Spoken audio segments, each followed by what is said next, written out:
Hi, guys. Welcome to Blockchain Banter. I call them DeFi discussions. They're blockchain discussions. They're really just general discussions about whatever we see happening within the industry. Thank you so much for joining us. Thank you to Justin, or as you might know him, Crypto Texan from Polygon. Thank you for joining us. We go way back, but I don't think you've ever been on Blockchain Banter. So it's nice to finally have you on and not just hear your thoughts at conferences and through your own posts and things, but to really actually have the live discussion. So welcome. Thank you for being here. Yeah, And absolutely. Yeah, we do go back quite some time. yeah, The three of it's been us, a minute. really. And Yeah. so, yeah, happy to get this on live. Yeah, agreed. Thank you. Also here with Dr. Mark Richardson, project lead at Bancor and Carbon DeFi. Okay, Justin, I'm going to start. Maybe you could just give us a quick intro. I know I quick introed you, but maybe just give us a little bit. We know that you are at Polygon. How'd you get into the space? What are you doing over at Polygon? Yeah, thanks, Jen. Yeah, my name's Justin Havens, Crypto Texan on Twitter. I've been at Polygon for about 3 years now. Prior to that, I was in the traditional banking space for about 13 years. There came a point where I was working in the banking world and I got introduced to crypto. And then eventually I started working for a DeFi DAO called the Index Coop. So I was full-time at the bank and then part-time anonymously as Crypto Texan. So, had a job and a half there for a little bit. And then over time, I felt as though I needed to go full-time crypto. So I reached out to my network, and then the Polygon team reached out and said, "Hey, heard you're looking for full-time work. Do you want to work We at want Polygon?" you. And I said yes. And I'm on the DeFi growth side of things, working with the marketing and BD teams on growing a thriving and robust DeFi ecosystem at Polygon, and working with teams to leverage the ag layer as well, which is the interop solution that we have. Awesome. You guys have done quite a bit of growth over the last 3 years since you've joined. Really quickly, I'm kind of curious, being in traditional banking, I've heard quite a bit about not being able to get into the, crypto side of things. Was that ever a conflict of interest with your, job and a half at the time? Was that part of your anonymity, or was that just a personal decision to stay anonymous? It was kind of a personal decision. Yeah. I wasn't sure what the sentiment was going to be. If people knew how, at my traditional workspace, if they knew how into crypto I actually was, because it was, I think in the traditional finance space, it was kind of seen as like a weird thing, and I didn't want to risk like not being able to be taken serious. And now the conversation has Understood. changed a little bit. We're seeing a lot of high name institutions like BlackRock, Hamilton Lane, All over, yeah. yeah, that are building on chain now. So the conversation has changed on the RWA institutional side of things, but there are things that I think people look at the crypto space and think, that's weird or that's interesting, like Memecoins or NFTs, Right? things like that, which I think we're going to talk about a little bit today. So 100%. Yeah. Mark, would you mind giving yourself a quick intro as well before we dive in? Yeah, certainly. My name is Mark Richardson. Prior to crypto, I was an organic synthetic chemist. I was in California for a little while teaching chemistry at UCI. Immediately prior to crypto, I was working for the Australian government at the Commonwealth Scientific and Industrial Research Organization, where I was building new medical devices, researching some carbohydrate chemistry and so on. It was really during the pandemic, and the city that I was living in at the time went into something like 2 years of contiguous lockdown, which was pretty draconian. And so being, forced to stay at home under the threat of arrest if I left my house, that's how authoritarian the Australian state is. I was looking for ways to be useful. And this was like sort of right in the early phases of DeFi summer, which was happening around that time. And so I took a profound interest in DeFi and very specifically exchanges. And I was, reading the white paper literature, reading some of the patent literature, and discovered Bancor, and was first an early DAO contributor there. And then, after a while, the founders were like, why do you have so much time to do this stuff for us? explained the situation, and that eventually I would have to, it's been fun, but I'll probably have to go back to work eventually. And the next day they offered me full-time employment. And so I picked up a full-time contract, first as a researcher for the B Protocol Foundation in Zug in Switzerland. Shortly thereafter, I was the head of research, then the product architect, and now the project lead. Awesome. Thank you. Okay. So Justin, by the way, I had a job and a half for a pretty minute there as well. I was running a family bar for probably 15 years or so. But I didn't mind being the weirdo that was talking about crypto all the time. You know what I mean? Like, I'm behind the bar anyway, so it's kind of your stage. So when everyone's like, "Oh, how's everything been, Jen?" I'm like, "I'm exhausted. I was up all night researching blockchain." And they're like, "Cool, I'll take another Budweiser," Didn't really take that seriously until it was the bull run, and then all of a sudden it was like, okay, let's revisit this conversation, Jen. So it was interesting to kind of see that shift a little bit, right? They did reach out to me when Bitcoin retraced, just to let me know that they were sending condolences, and if I needed anything to let them know. Yeah, how nice of them to do that. Yeah. Okay, so I'm really curious, guys. I am seeing all over, like, I feel like we're just just industry in general, right? There's a division, and meme coins seem to be at the center of it. And it's either you love them or you hate them. I feel like there is an in between, and I want to kind of talk about it. There are some serious accounts. I had quoted Ben Cohen when I first made the announcement for our call. Sorry about that. Oh, that's okay. When I had made the announcement for our call, it was like, they're ruining crypto.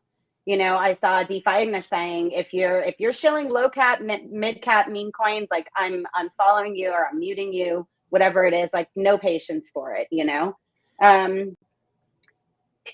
What do you think about it, Justin? I kind of know your take, because when I made that announcement, it didn't take very long for you to be like excited to talk about why meme coins are fun, right? Maybe you can elaborate on that a little bit and kind of just give us your take. What is your opinion on meme coins at the moment, and maybe how they're affecting crypto, if you think they really have a significant effect on it? Yeah, I think I'm going to pull up what my tweet said, actually, because let's talk about how meme coins blowing up is actually good. So okay, there we go. I think, so I think it's a little more nuanced, but I think, it's not, there's a reason why meme coins are so popular, right? I think they've obviously been heavily criticized due to, like, there's a lot of scams, rug pulls. Anytime a celebrity launches a coin, I do cringe quite a bit. But their existence and popularity, I don't think it's accidental. I think they are in many ways a direct response to the previous regulatory environment that has suppressed more structured token-based funding mechanisms. I'm not sure how much you want me to go in on that right now, but I can elaborate if you want. Yeah, go for it. No, I want you to give your take and actually be able to explain it, not just state it. So. Yeah, I think, if you look at, like, historically, like, token launches in the ICO phase of Ethereum, while, like, some of them were scams, some of them just didn't phase out the way, but I think, they had clear value propositions, and it was on the onus of the investor to, do their own research and actually decide if this was something worth investing, right? And what you had was this term that popped up in the ICO era called utility tokens, which means, you've got tokens that were meant to be used within a protocol, and then you had governance tokens, which enabled decentralized decision making, maybe some profit sharing. And then, the ICO era kind of blew up, and there was increasing regulatory scrutiny, particularly from the SEC and other agencies, that kind of led projects to avoid discussing token utility altogether.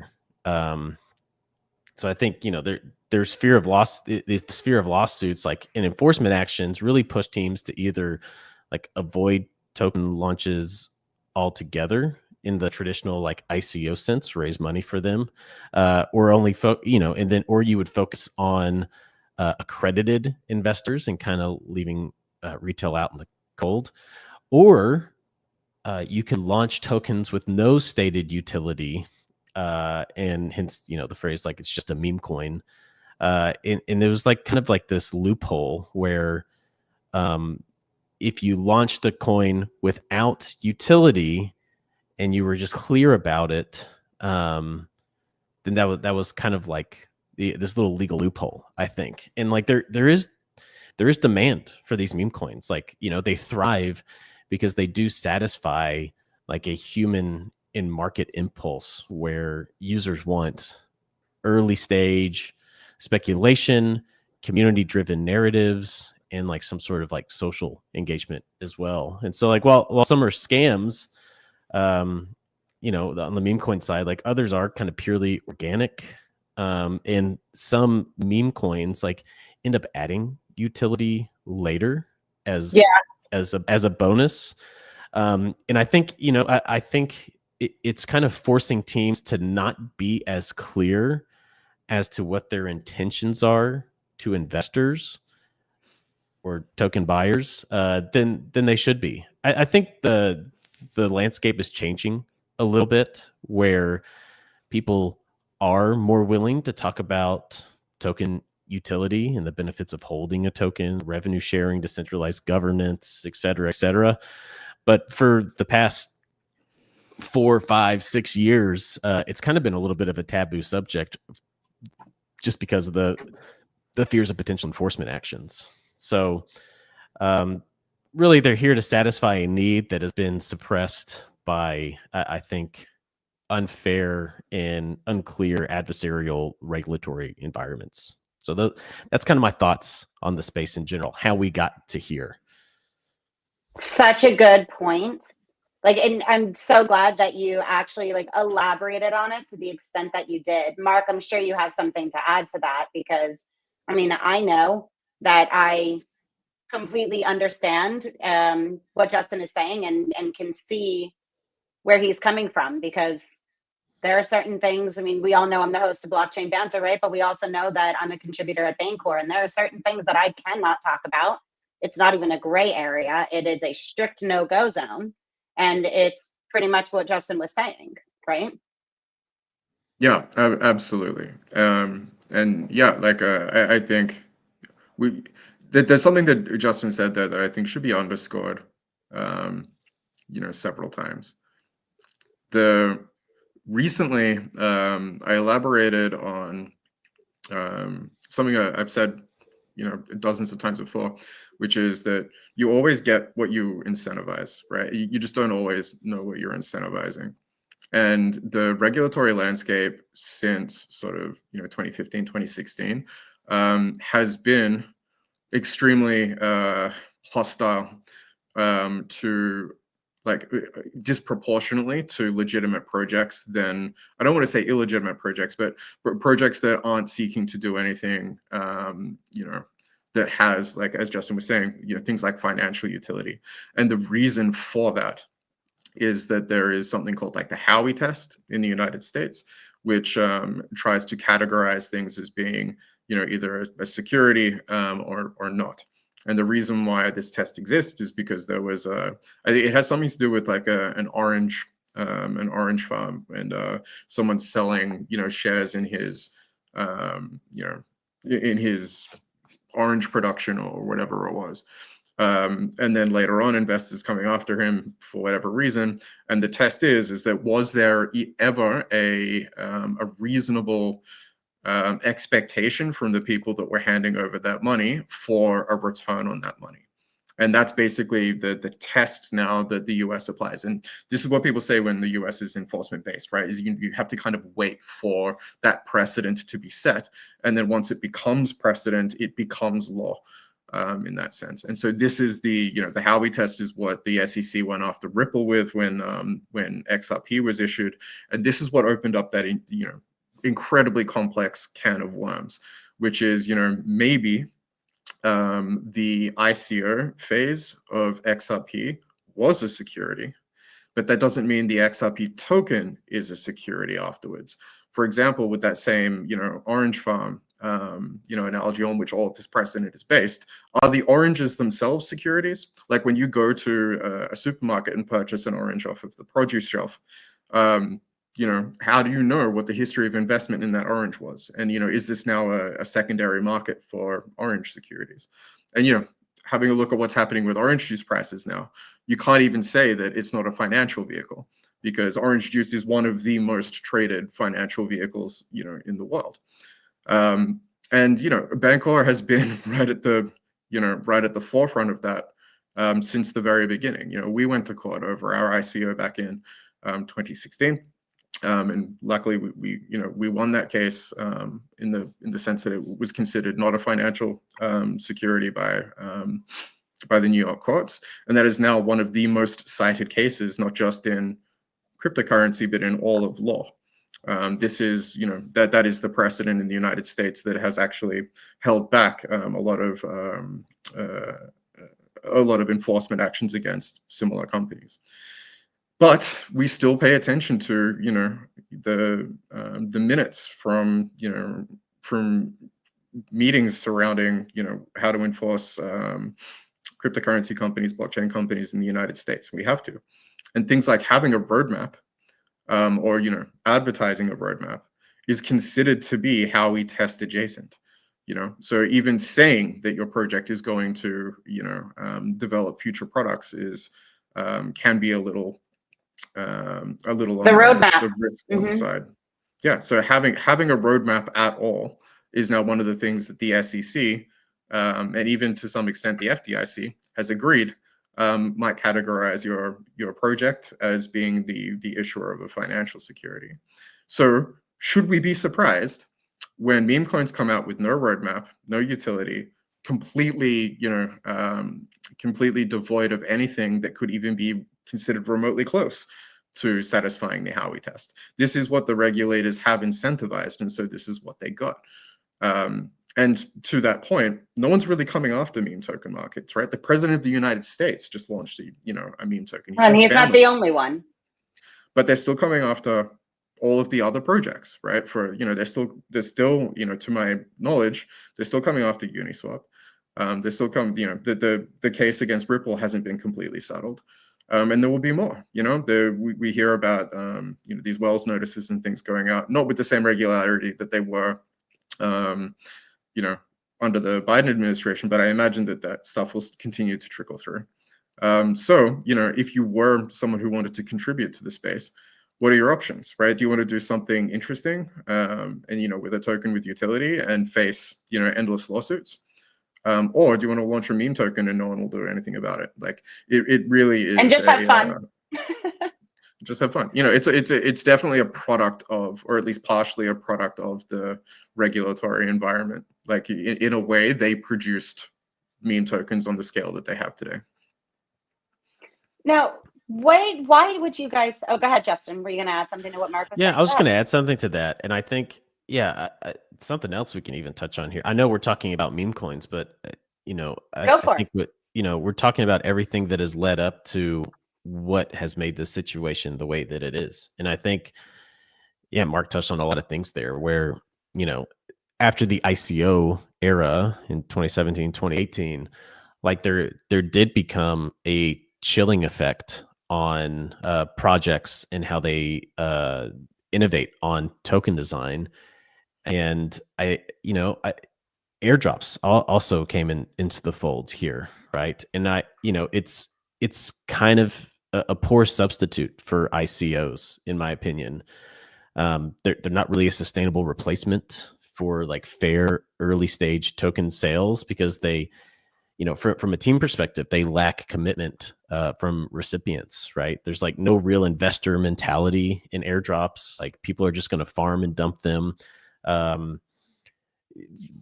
right, there's more volatility in the sense that they get dumped as soon as they hit the market, and it's inefficient because instead of funding development projects, give away tokens with like no direct return outside of like hoping that liquidity that you've provided or that user base that you've generated or for the hopes of an airdrop is maintained or retained, and it typically isn't. So I do think like meme coins and airdrops together are different symptoms, I should say, of the same issue.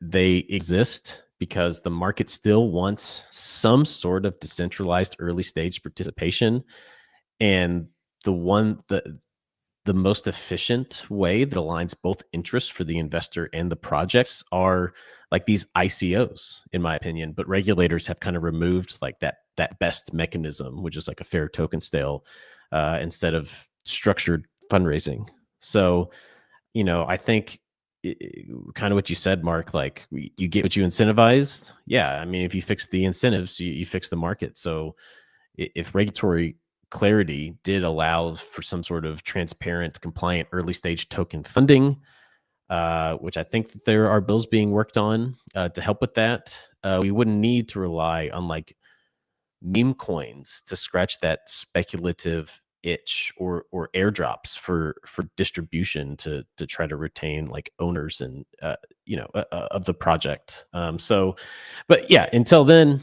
airdrops and meme coins will just continue to dominate because they're right now they're the best option available under the current rules. Justin, question for you. You used the word investor a couple times, right? And I know what you mean when you say investor, right? You see a lot of retail being referred to as gamblers when it comes to meme coins. When you're talking about the 2017 ICO era, that was a lot of DeFi protocols that were really kind of building the foundations of DeFi, right? I see that as more of the investor side, if you will. Whereas meme coins, do you see that the same? We're kind of comparing the two, and I know that the gambling in the casino, the shitcoin casino, however you want to say it, or however the industry refers to it as. Do you see them as the same? Mark, I want to get your take on this as well. But yeah, I think there's a line you have to draw somewhere between, and it's not an all or none, right? Yeah, yeah. I think there's a line you got to draw somewhere between an investor and a gambler. Like an investor like analyzes fundamentals, takes calculated risks, and seeks typically long-term value creation. And a gambler bets on things that have a little bit more uncertainty, maybe. With less research, little to none fundamental basis, relying more on like luck or short-term volatility on the meme coin side of things.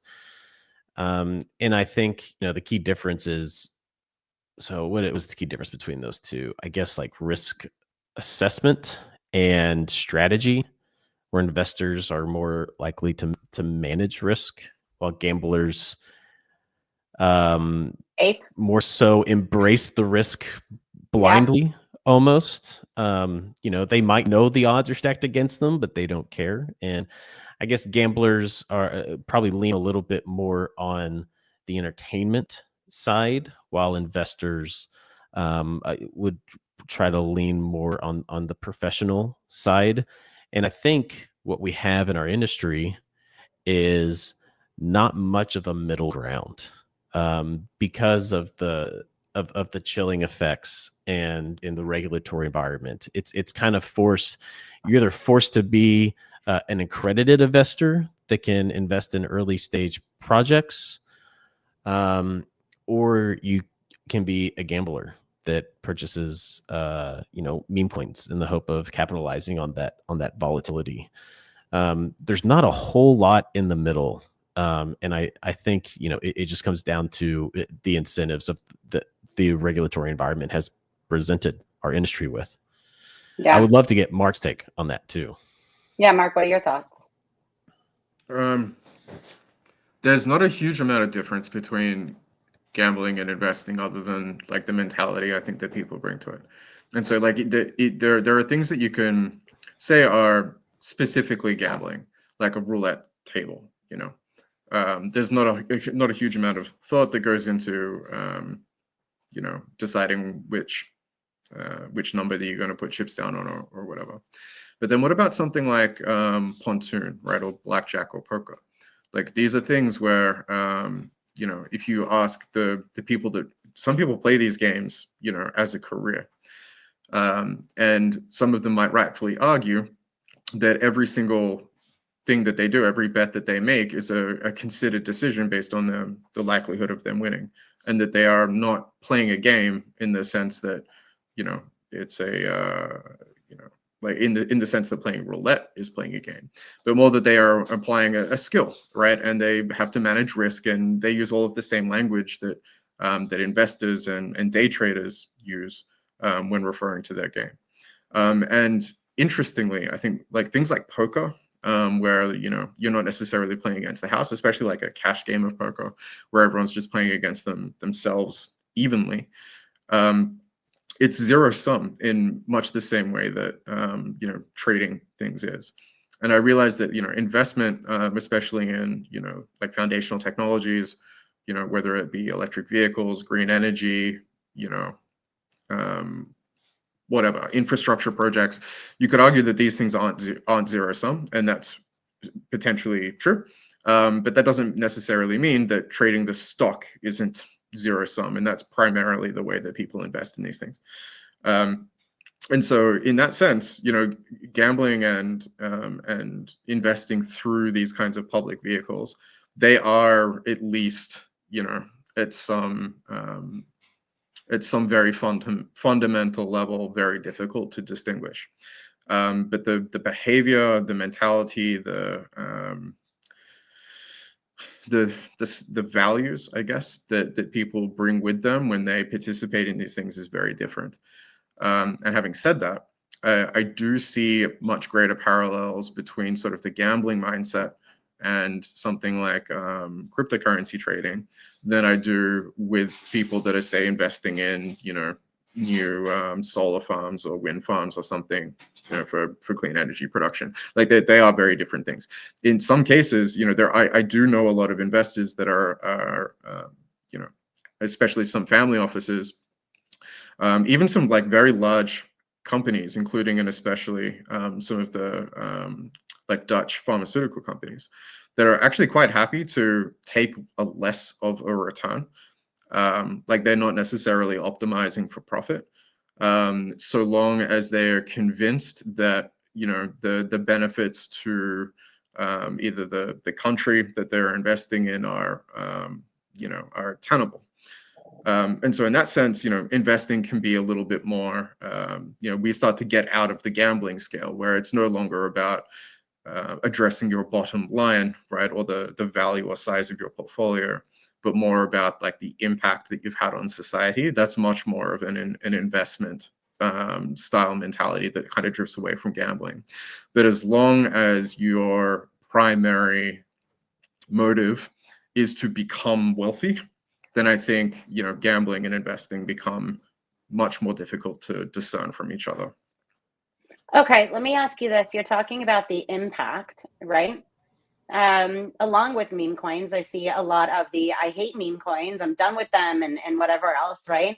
KOLs come into the conversation, right?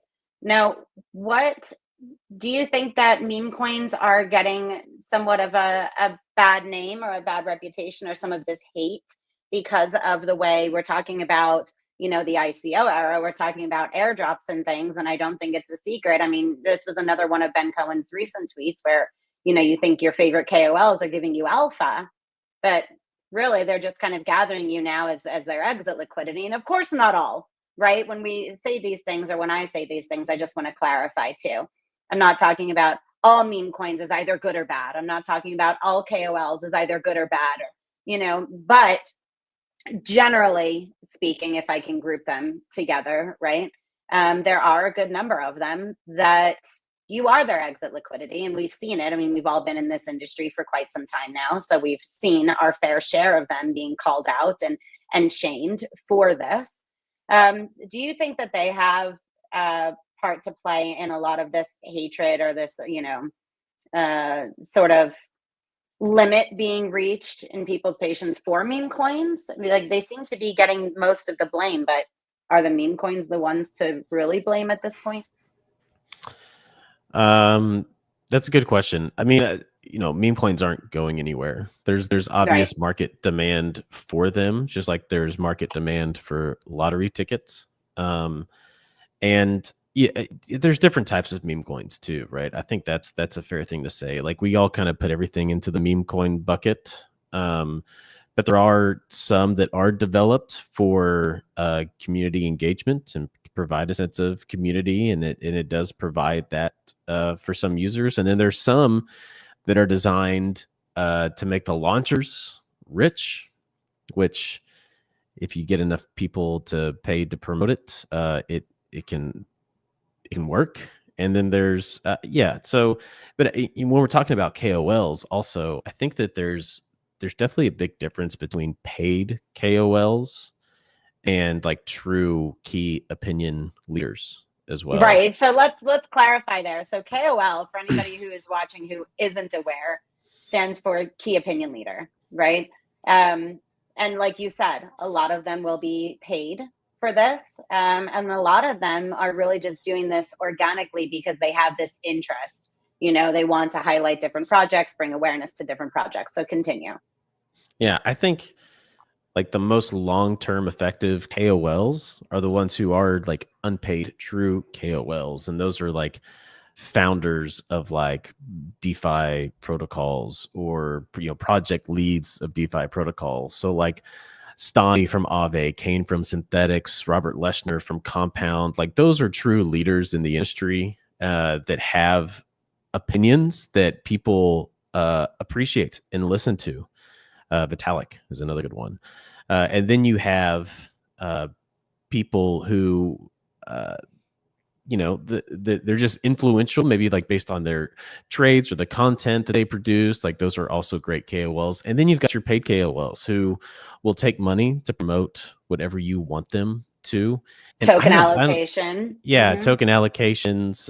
And I think anytime you see someone post anything on the internet, you need to be thinking like, what are the incentives here, right? Like, I post a lot about Polygon. I work at Polygon. I definitely have an incentive to do it. And then I would also say that my opinion on a lot of things related to Polygon is probably a little bit more biased, but you could also argue that it's also maybe a little bit more well-informed because I know what's going on in there. But like you should question the incentives that I have when I post things as well. And I like, are meme coins the issue? I mean, is there even an issue? No. I mean, I think there is. There's a lot of negative. There's obviously a lot of negative sentiment, and I think it's derived from something very recent that happened. And I think when it comes down to it, like, who's the real, like, what are people really upset at? Are they upset at meme coins, or are they upset at the people who were behind promoting and launching those meme coins? And or so are they I think upset it's because they lost on something that they bought into, right? that's probably maybe true they too. got robbed. Yeah. I mean, when it comes down to it, they're gambling. I think they thought they had an understanding of the risk that they were taking, but they didn't understand the level of like potential corruption behind that specific project. Possibly. Makes total sense. Do your own research. Do your own research is like the oldest, you know what I mean? Yeah. Like I see it. I don't see it as often anymore, actually, now that we like say it. I think I always say it, or think it, because I've been here for 3-4 years now, 5 years now. Oof. But I don't see it being said as often as we maybe should. It's a good reminder to all of us to get out there and really do some research. Mike has a question really fast. But is there any way to know who's incentivized? No one shares that they're getting paid. So do your own research is easy today. Easy to tough say. to practice. Easy to say, tough to practice. True. Yeah, I think that's fair too. I mean, it would be a lot easier if you could have like some sort of better understanding of who's actually involved. And I think that it all kind of goes back to what we were saying previously. Like people, you know, it's servicing a need in the market, and it's completely unregulated at this point. And so I think, you know, that type of environment will invite bad actors. And so maybe if you can't discern who is getting paid for the specific project, who all the actors are, maybe it's not the place for you to invest or gamble or risk assets. And if you do not care on who's getting paid or who's not, then it doesn't really matter, I guess. Yeah. Mark, do you have an opinion on this? I want to share mine once you do. Yeah, sure. I have a similar disdain. I think that the term KOL is misappropriated. You know, like it's not something that I really heard about before cryptocurrency and that kind of thing. But to me, key opinion leader means someone whose opinions matter, right, and influence people.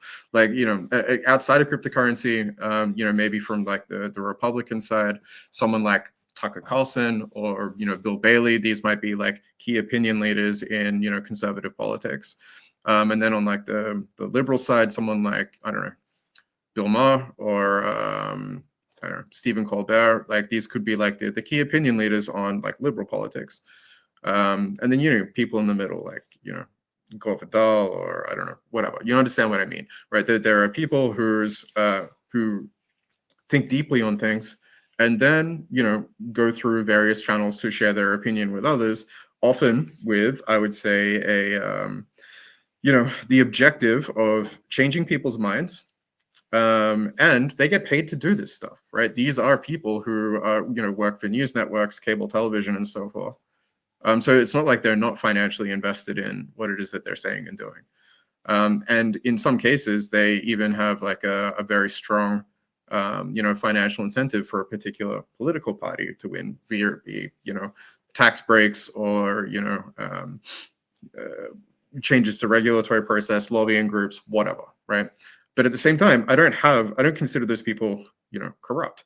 I think even in many of those cases, you know, they're sometimes even too transparent, you know, about their objectives, and that sometimes that can pollute the legitimacy of what it is that they're trying to say, especially in people like Tucker Carlson's case, you know, where I think that the theater around what he says and does can sometimes detract from what could be much more plainly stated. And I think that if he did that, would make his opinion and, you know, more well understood.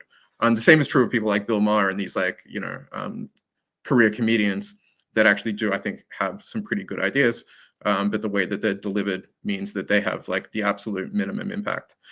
But you understand the point that I'm making. Like there are sort of these academics, maybe it's an elitist perspective, I don't care, that do think deeply on things. And, you know, I think some of the things that they have to say are valuable. Key opinion leaders in cryptocurrency is someone with a Twitter account, usually a Twitter account that they have purchased to have a certain number of hundreds of thousands of subscribers. You know, like it's something that you pay for. These are services. These followers may or may not actually exist, but it gives you a lot of clout in the rest of the community. And this means that you can demand, you know, payments from projects in order to talk about their token or whatever. But a key opinion leader, they are not, right? They are more like Kim Kardashian selling handbags or makeup or something, right? They don't really have any opinions to speak of. There are probably some obvious exceptions there. I would consider Zach XBT to be a key opinion leader. I would consider Banteg to be a key opinion leader. And these are people that are, you know, mostly undoxed, we'll say, but extremely recognizable and have very, you know, very strong opinions about things in an extremely good way of articulating them. And so they are key opinion leaders, you know, to my view. The fact that they're not peddling a product just means that I think that this industry has done a very poor job of not conflating advertisement with actual, you know, opinion and educated discourse. Having said all of that, I don't think there's necessarily anything wrong with what we call a key opinion leader, right? This is, like I said, if you have an issue with someone, shilling you a meme token that doesn't earn you any money, then we should take similar issue with, the Kardashian family selling you makeup that doesn't actually, make you look any better, or selling you vitamin supplements or health supplements that don't actually make you any healthier. Like, this is just advertising as normal. If someone's telling you to buy something, it probably doesn't do anything it's supposed to, or what they're trying to convince you that it does. So yeah, I think we take a bit of an exceptionalist mentality when it comes to meme tokens, because, on the one hand, as we said earlier in this call, they're deliberately explicitly presenting themselves as not representing a financial vehicle. This will not make you money. And this is done obviously to avoid regulatory scrutiny, so be it. But then when people buy it and say, hey, this thing failed to make me any money, it's like, well, what did you expect, right? Don't buy things just because Kim Kardashian tells you to. This is the difference between advertisement and key opinion leader. And I realize that the ground there is muddy. Even in the example that I was using from political situations, like Bill Maher is a salesperson. He is selling advertising space on a network. But yeah, I think it mostly comes down to the individual and their poor ability to discern the difference between an advertisement and information. I think that's the thing. There's a key opinion leader and there's an influencer. You, in the beginning, Mark said that a KOL, this person they should have an opinion that matters and have influence. They have influence. We see the influence they have because we see how the communities react if they do buy a certain token that didn't perform the way that they had wanted to, or something of that sort. They have the influence, right? And I think maybe we need to start calling them influencers or paid influencers. You know who I consider a KOL, who I admire? He was on our trading call, is Crypto Choreo. I think that his opinion is fantastic. He is a serious researcher. He has all of his different dashboards and things of the sort available for everyone to see when it comes to different narratives, when it comes to the tokens, when it comes to all of these things. And each of his points, he gives the exactly why he believes this with the data that he's gathered. That is like a KOL in a sense, that I admire in his approach. And he'll do threads. And he'll say at the end, this was sponsored by this project. But they're projects that he has mostly spoken about previously, or that he agrees with, or is fond of, I should say. You don't see him just pushing whoever happens to throw money his way. And I appreciate that from him. Mike, what I wanted to say also, though, in response to your question here, is there any way to know who's incentivized? I would say look at the token distribution. You have bubble maps when it comes to doing your own research. You have bubble maps and some other tools that are available where you can look at how, a lot of these meme tokens that get all of this hype in the beginning and then don't perform so well. You can look and see. Go ahead. It's good advice, but it shouldn't matter, right? If you're being told to buy something, it shouldn't matter if they were paid to tell you to buy it or not. I don't think that's. Go ahead. I think that, when he said was, it's easy to say do your own research, but hard to actually carry it out.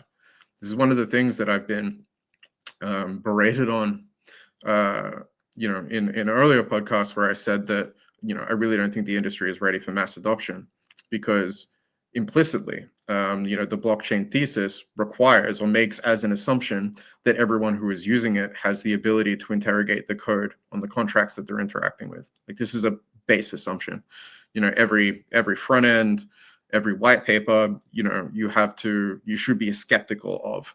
The only thing that is really supposed to matter is whether or not you understand the computer programs, and if they're going to execute produce the output that you expected it to. And that's really the only way that you're going to be able to do this, right? I don't agree. Well, I do in a sense. Sure. But going back to what I was originally saying is that bubble maps, it just goes, Libra was launched by the same project that launched Melania token. They each had 80 or 90 or 95% of the token, supply in one wallet. So there are things and tools and resources and projects that this is their specialty. If you can't go and do all of this yourself, and I think it's an unrealistic expectation to think that everybody in this industry should be able to do all of these things themselves. Right. And this So is in why that- we have those that we trust. And yeah, it's supposed to be There it trustless. is. At the end of the day, I do trust Zach XBT's opinion.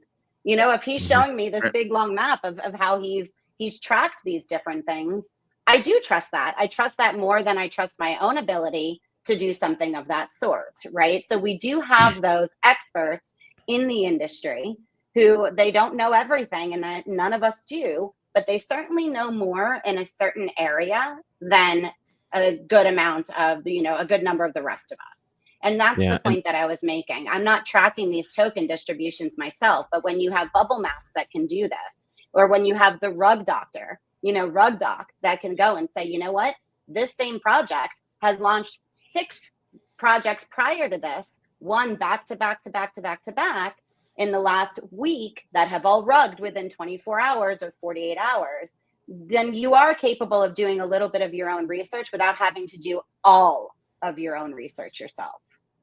Yeah, and something I'll add to this as well. I think it goes back to our investor gambler mentality as well, Yeah. right? Like it says like, do your own research means, if you do care about the token allocation for this asset and you can't find that information and you say, oh, I'll just put money in this anyway. That's on the gambling side, because you tried to do your own research, you didn't get the answers that you wanted, couldn't find the answers that you wanted, you invested anyway. That's a gambling mentality.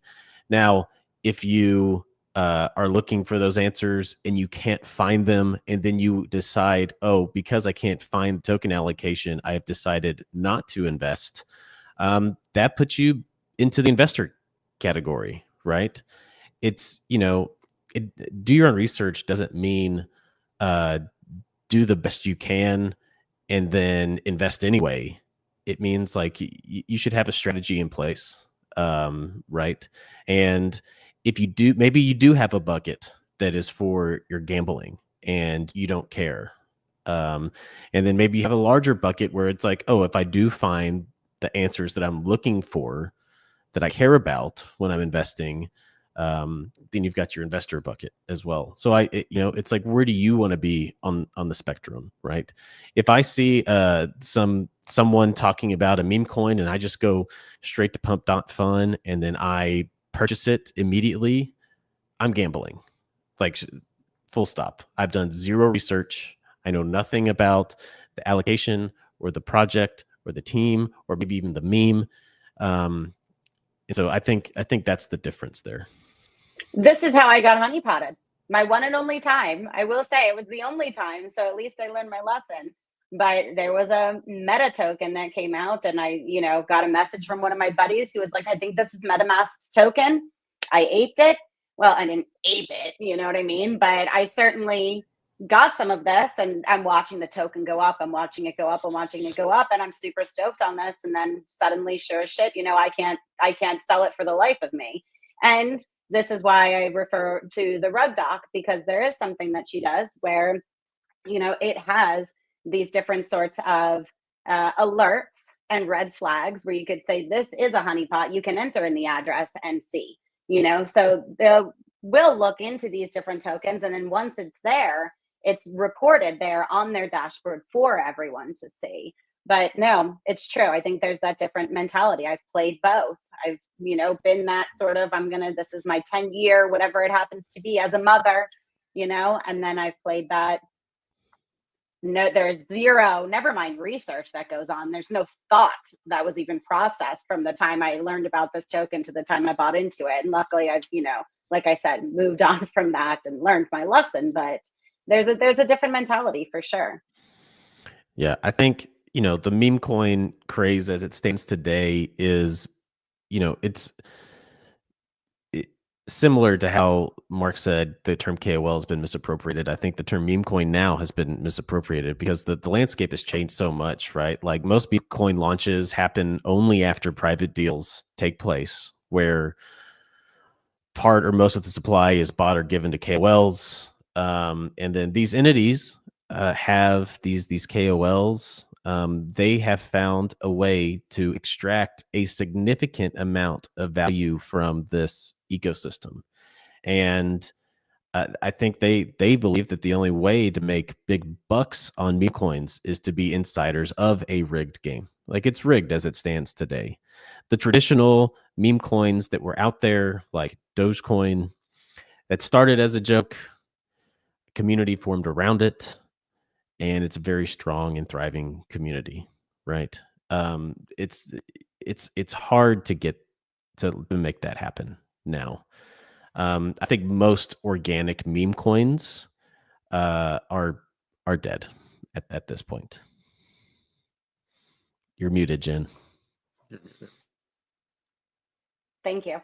I will say that, someone had brought up a good point on, the actual thread, just about meme. Well, it's kind of a rebuttal of mine, but meme coins really have no value to add. And I said maybe it's an easy, accessible way for them to do a fundraise. So it was almost what you were saying with the ICO era, And Mark, like, Bancor has their deployments on Say. This reminds me, we did the Memecoin Madness with Sayin, who started out as a meme coin project, and they're probably the biggest on Say. And now they just developed and deployed their own aggregator. So you could see different ways where they still have their meme community. They still have their meme coin. They still have their, that sort of fun feel to it, right? But you can see how they have taken what they started as and have grown so much into something so much more than just a meme coin. I want to bring up one more thing from Mike, and then I want to take the last couple minutes. And we didn't really get into Polygon or really get into Bancor, so I want to give you guys, the last 2 minutes each to just kind of give us a quick blurb on it. Mike was saying, and this is a good point, I also think we become victims of any previous success. He made a killing on Hex, so he assumed that PLS and PLSX would be, equally successful. Nope. I think there's that FOMO and that sort of that I'm on this high, right? And so you take that and you kind of Hex. Go ahead. Hex is a really. I have very strong opinions about Hex, and I might. I'm gonna do my best to not say anything like too harsh, or at least nothing unwarranted about it. But its founder is a serial fraudster, and just remember we have 3 minutes left, Mark. Okay, so before No, we get too far into your opinion on Hex, right? Yeah, I won't get into my opinion on Hex necessarily, but I just say, like, this is one of the projects that absolutely fails like all of the normal sort of sniff tests that you might do as like someone who's taking an investment mentality to these kinds of things. That didn't mean that it wasn't successful. And this is the paradox, I think, that really started to come into the limelight in 2019, 2020. And I saw the memes of, people saying that, don't invest in that, that's a scam. And then with a big grin on their face saying, I know it is, right? Some of the highest performing assets of the, of that bull cycle were the scammiest, like were the most obvious rug pulls. And we're still lingering with that today. And I think Hex is one of those examples, right? Like it was like I said, founded by people with an extremely shadowy past, releasing a token and then cloning a whole blockchain and releasing clones of all of the tokens of that blockchain and so on. Like it basically doesn't, it doesn't hold up to scrutiny very well, but it didn't matter, right? The tokens still performed massively well. And that is one of the things that I think is conflicting people all the time, is that if they are here to make the maximum possible profit, it doesn't necessarily mean that they should stay away from things that are obvious scams, because sometimes those obvious scams are the things that perform the best. And that's it's a horrible aspect to the industry now. But I think people are aware of that. And so DYOR, like, again, that bell curve, like, midbrain meme, where the people on the far left and the far right seem to have the same opinion, but the people in the middle disagree with. And in the case of these things, it's like whatever has the most mind share at the time is the thing that is, worth investing in. And I think that frustrates a lot of people. Thanks, Mark. Okay, we are at the top of the hour, but I do want to hand it over to Justin.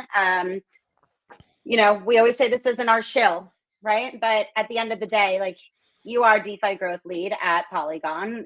For anybody who tuned in, like, tell us a little bit, update us on Polygon. I know that we're short on time, but you've got a minute or two to give us your best elevator pitch. Yeah, Or I update. think no, I'll just say thanks for having me on. It's been a real pleasure getting to catch up with the two of you and talk about, the trends that are happening in our space right now. I think, outside of meme coins, like, I think fragmented liquidity, cross-chain interop are still like a very big issue that our space is dealing with. And, I think if we are to reach the mass adoption that we're looking for, I think these are things that they're in the process of being solved, but they're not quite there yet. And the ag layer that Polygon is a core contributor in building is something that is pretty revolutionary in the crypto space. So I would challenge everyone to pay attention to that, stay up to date, and also DeFi growth in the Polygon and ag layer ecosystem are going to make some pretty exciting and interesting headways in 2025. So pay attention to that as well. Follow us, 0x Polygon, on Twitter. And it's been a real pleasure catching up with y'all. It's been wonderful. Thank you so much. I hope that you join us again. Mark, go ahead. Best elevator pitch. Floor is yours. Sure, I'll keep it brief. So Bancor is the project that brought something called the constant product automatic market maker to blockchains in early 2017. The very first X times Y equals K liquidity pool was between BNT and GNO, which were Gnosis and Bancor were, I think, the only applications built on top of Ethereum at the time that pool was launched, or at least one of an extremely small collection of projects actively developing at that time. Since then, we've marched on. We've had amplified or concentrated liquidity in 2020, and now asymmetric liquidity as of 2022. And that's productized under the banner Carbon DeFi, Carbon being an anagram for Bancor. And it is in my view, the most feature-rich decentralized exchange experience available anywhere. For anyone that has used a centralized exchange and has tried to execute specific trading strategies akin to grid trading, or even just a directional bet, buying the dip at a predefined location and then selling it at a certain profit as it begins to rally to the upside, we'll know what I'm talking about. These are things that you cannot do with conventional AMM infrastructure, and Carbon was built to really expand out that kind of feature offering that I think residents of blockchains have been reasonably asking for several years. Awesome. Thank you, Mark. Thank you guys both so much. Thank you to all of our viewers. Thank you for sharing your opinion and, participating in the conversation, Mike. Definitely love to hear all of your thoughts. We will be doing this again next Wednesday, same time every Wednesday, 3 p.m. UTC. Justin, you are more than welcome anytime to come back and join us. Again, love having you. Both of you are a pleasure. Thank you. Yeah, it's been a pleasure. Thank y'all very much. We'll talk to you guys soon. Bye. We'll see ya.